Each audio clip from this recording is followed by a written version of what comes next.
মুফতি আব্দুল মালিক সাহেব তো একদম আপনাদের জীবনের সবচেয়ে বড় সামাদ, কথা বলেন ঠিক কিনা? মুফতি আব্দুল মালিক সাহেব এমন একজন ব্যক্তি, তিনি বিচারপতি তাকি উসমানী সাহেবের কিন্তু ছাত্র এবং তার সাথে পরামর্শ করেন, মশওয়ারা করেন।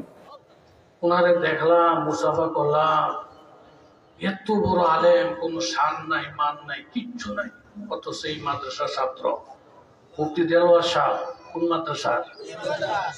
আর কি চান আপনারা? আর কি চাইবেন? কখন কত ভালো, কি নিয়ামত টেলিঘর মাদ্রাসায় আল্লাহ তাআলা করছেন।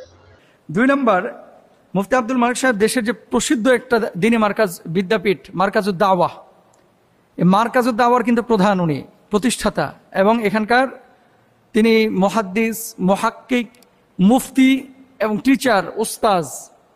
এখানে ওস্তাদ এইভাবেই পড়াশোনা করাচ্ছেন দীর্ঘদিন যাবত, হাজার হাজার আলেমের ওস্তাদ, ওস্তাজুল আসাতিজা, বড় বড় মুফতি যাদেরকে আপনারা বাংলাদেশে দেখেন, এমন কেউ নাই যে ওনার লেখা পড়ে না। আমিও পড়ি, আপনাদের সামনে যখন প্রশ্ন উত্তর করি অনেক সময় ওস্তাদের এই যে মাসিক আল কাউসার একটা পত্রিকা আছে, এখান থেকে আমি রেফারেন্স কোড করি, কারণ একেবারে অথেন্টিকভাবে তারা সেখানে প্রকাশ করে, আমরা পড়াশোনা করি সেখান থেকে।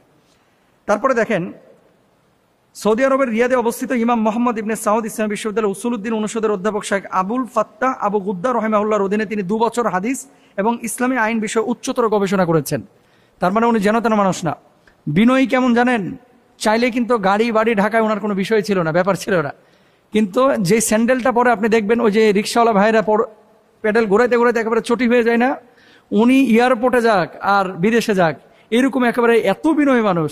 পাঞ্জাবি পরে 1টা 2টা, আর জুতা পরে যে জুতা একেবারে চিকন হয়ে যায়, ছিঁড়ে যায়, তারপরও জুতার দিকে মানে তার খেয়াল থাকে না, কাপড়ের দিকে তার খেয়াল থাকে না, দুনিয়াবি আসবাবের প্রতি চাকচিক্যর দিকে তার খেয়াল থাকে না, খেয়াল থাকে শুধু কিতাবের দিকে এবং লেখনের দিকে, ছাত্র করার দিকে। এরকম একজন গুণী মানুষকে পেয়ে আলহামদুলিল্লাহ আমরা খুশি।